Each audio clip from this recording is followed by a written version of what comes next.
सुशांत मामले में रिया के ड्रग्स से कनेक्शन मिलने के बाद अब जब धीरे धीरे इस मामले पर बॉलीवुड में एक अलग तरह की बहस छिड़ती दिख रही है, जिसके चलते बॉलीवुड में फैले ड्रग्स के जाल पर राज्यसभा में आज मंगलवार को दिए गए सपा सांसद जया बच्चन के बयान पर सभी ओर से अलग अलग रिएक्शंस सामने आ रहे हैं।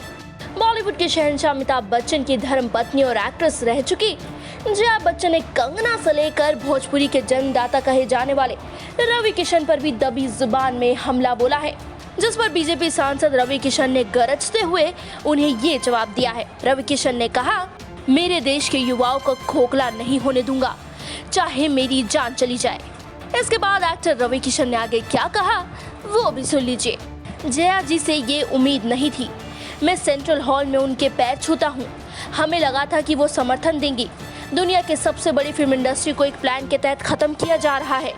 जया बच्चन जी ने मेरा वक्तव्य सुना ही नहीं। हमें इस इंडस्ट्री को बचाना है।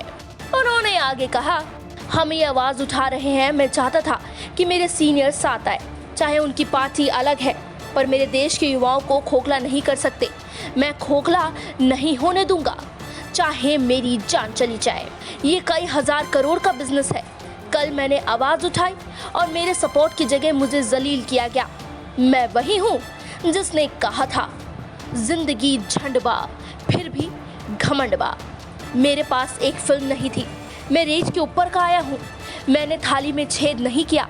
एक साधारण पुरोहित का बेटा हूँ और बिना किसी सपोर्ट के आज मैं उस मकाम पर पहुँचा हूँ।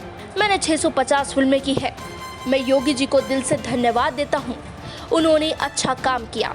दरअसल ये सारा मामला तब उपजा जब कंगना रनौत पर लगातार मुंबई से कई हस्तियां उन पर हमला बोल रही थी, जिसके विरोध में कंगना रनौत ने मुंबई की तुलना पीओके से कर डाली थी।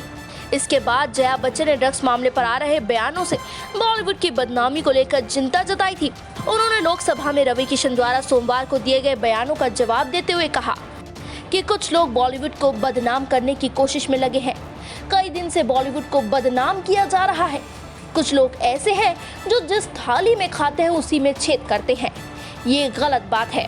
खैर, भोजपुरी के शेर रवि किशन ने जिस बेबाकी से इस मुद्दे पर अपनी राय रखी है और जया बच्चन को दबी जुबान में जवाब दिया है, वो साफ बताता है कि एक्टर हमेशा से ही बेखौफ थे और उसी अंदाज के साथ रहकर वो पूरे पूर्वांचल का नाम यूं ही रोशन करते रहेंगे। तो इस पूरे मुद्दे पर आपकी क्या है राय? दीजिएगा अपना जवाब नीचे दिए गए कमेंट बॉक्स में। पूर्वांचल और भोजपुरी जगत की ऐसी ही लेटेस्ट अपडेट्स और पल पल की खबरों के लिए अभी सब्सक्राइब कीजिए हमारे चैनल पूर्वांचल लाइव को।